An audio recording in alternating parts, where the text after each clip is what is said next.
नमस्कार शेतकरी मित्रांनो, सागर ॲग्रो युट्यूब चॅनलवरती आपले सर्व स्वागत करीत आहे. आपण आता 3 लाठी कुट्टी मशीन आहे ही. ह्याला आपण रिव्हर्स फॉरवर्ड बटन बसवणार आहे. कारण जेणेकरून तुमचा घास वगैरे काय जरी अडकलं तर ह्या बटना संदर्भात आपण त्याला रिव्हर्स फॉरवर्ड करू शकतो. जसे की तुमची मोठी रिव्हर्स फॉरवर्ड बटन मशीन आहे, स्वराजची असेल किंवा दुसरी कुठली रिव्हर्स फॉरवर्ड मशीन असेल, त्या मोठ्या मशीनपेक्षा हे लहान मशीनला स्वतः तुम्ही रिव्हर्स फॉरवर्ड बटन बसवू शकता. हे असं श्री कंपनीचं बटन येतं. त्याला असं 4 पोल मध्ये येतं. हे तर तुमची जी मेन वायर येणार आहे हे हे 4 पोल मध्ये बसवू शकता तुम्ही, आणि जी मेन हे 2 येणार आहे हे बसवू शकताय. तर आज आपण बघणार आहोत की रिव्हर्स फॉरवर्ड बटन हे आपण कसं जोडायचं बघणार आहोत. तर मला मी शिकवणार आहे की बाबा रिव्हर्स फॉरवर्ड तुम्ही घरच्या घरी कसं बसवू शकता बटन, आणि मार्केटमध्ये कुठेही अवेलेबल होतं तुम्हाला. त्यासाठी आपण बघणार आहोत की हे रिव्हर्स फॉरवर्ड बटन कसं बसवायचं. तरी आता बघूया आपण. काही पक्कड हे काय आपले अवेलेबल कुठे होऊ शकते, काय अडचण नाही. पक्कड आहे, हे तुमची मोटर आहे, हे 3 HP सिंगल फेज मोटर आहे. ह्याला त्यातून तुमची जी वायर आहे, तुमच्या वरचे जे 2 कंडल्सरची वायर आहे हे आपण बघणार आहोत की आता ह्याच्या संदर्भाने आपण कसं रिव्हर्स फॉरवर्ड बटन बसवणार आहोत ते बघणार आहोत आपण. 1-2 मिनिटं तुम्हाला फक्त ह्याच्यामध्ये रिव्हर्स फॉरवर्ड बटन कसं चेंजेस करायचं, कसं रिव्हर्स फॉरवर्ड बटन मशीन होऊन जातं, जेणेकरून जास्तीत जास्त तुम्हाला मोठ्या मशीन्सची सुद्धा गरज लागणार नाही. कमीत कमी 10 ते 15 घरापर्यंत हे चालू शकते. घरच्या घरी तुम्ही अवेलेबल करून बटन आणून रिव्हर्स फॉरवर्ड बटन बदलू शकता. बघणार आहोत आपण रिव्हर्स फॉरवर्ड बटन चेंजेस. घास जरी अडकला तरी त्यातून कसा मार्ग निघेल, आपण पर्यायी मार्ग काढलेला आहे. त्यातून हे तुमच्या 2 वायरी काढलेल्या आहेत आपण. हे एक आहे ते तुमच्या वरच्या कंडल्सरची वायर आहे, आणि एक आहे ती खालच्या कंडल्सरची वायर आहे. हे 2 वायरी आपण काढलेल्या आहेत. आणि हा जो बाकीचे वायर आहेत ते आपण अटॅचमेंट ह्याच्यामध्ये हायशा लावून टाकायचे आहेत. हे तुमचं झालं 2 कंडल्सरचं वायरीचं जुगाड. आणि जर राहिलेलं आहे ते एक आपण हे 4 फुटाचं झालं. आणि जे राहिलेलं आहे ती एक वायर आहे ती इथली वरची काढायची आपण. ह्याच्यातली लाल वायर काढलेली आहे. लाल वायर काढून ही एक लाल वायर झाली तुमची काढून, आणि बाकी जे अटॅचमेंट आहे ते हायसं लावून टाकायला ह्याला तुम्ही. अटॅचमेंट झालं ह्याला. घरच्या घरी तुम्ही प्रयोग करू शकता, त्याचा काही विषय नाही. 2 मिनिटात तुमचं बटन रिव्हर्स फॉरवर्ड होऊ शकतं. जरी घास अडकला किंवा अडचण आली, काय कालानं काय होतं की घास अडकायचं प्रमाण जास्त राहतं. अशा पद्धतीने आपण ते लावून टाकलेलं आहे, जेणेकरून तुमच्या लक्षात यासाठी केलेलं आहे आपण सगळं. हे झालेलं आहे. हे झाल्या तुमची 2 कंडल्सरच्या वायरी, एक वरच्या कंडल्सरची, एक खालच्या कंडल्सरची, आणि ही एक सेपरेट. आणि तुमचे जे मेन येणार आहेत आपण वायरी जोडणार, हे 2 मेन झाल्या. आणि आता हे तुमची 4 वायरी झाल्या. आपण 4 1 mm किंवा 1.5 mm मध्ये वापरू शकता. आता माझ्याकडे ही अवेलेबल होती तेवढी मी केलेली आहे व्हिडिओसाठी. तोपर्यंत ह्यासाठी तुम्ही आता ही एक कंडल्सर आणि ही एक कंडल्सर, हे दोन्ही अटॅचमेंट करायचे. हे दोन्ही जोडायचे एकमेकाला.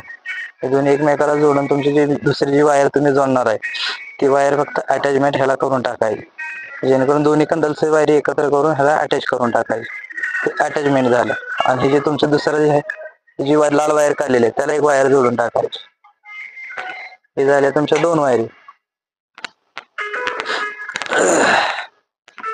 तुमच्या 2 वायरी झाल्या.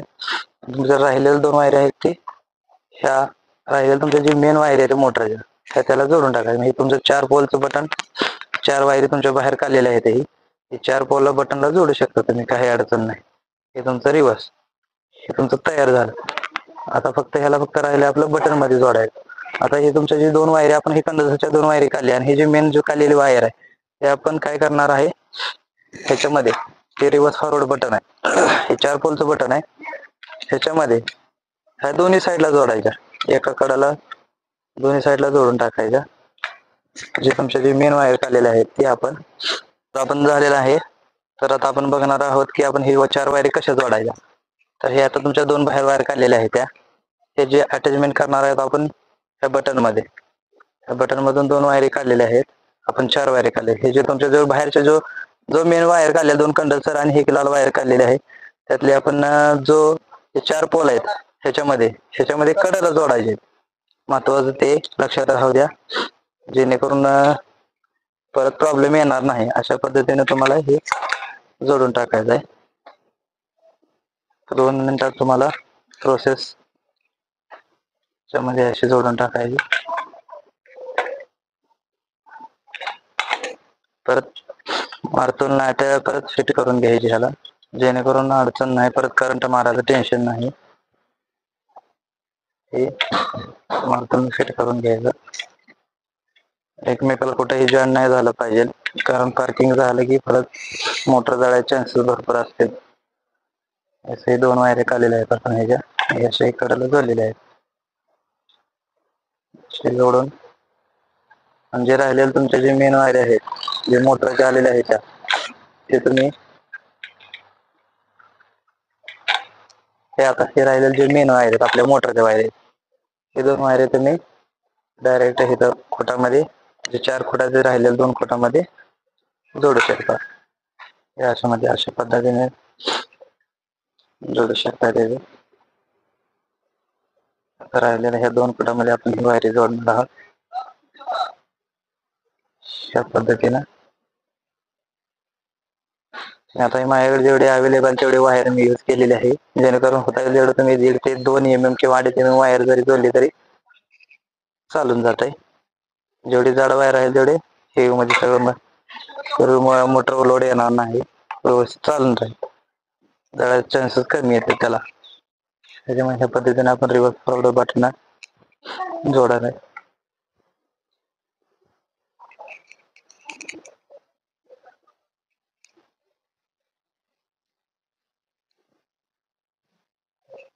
अटॅचमेंट झालेलं आहे, 4 वायरीचं झालेलं आहे.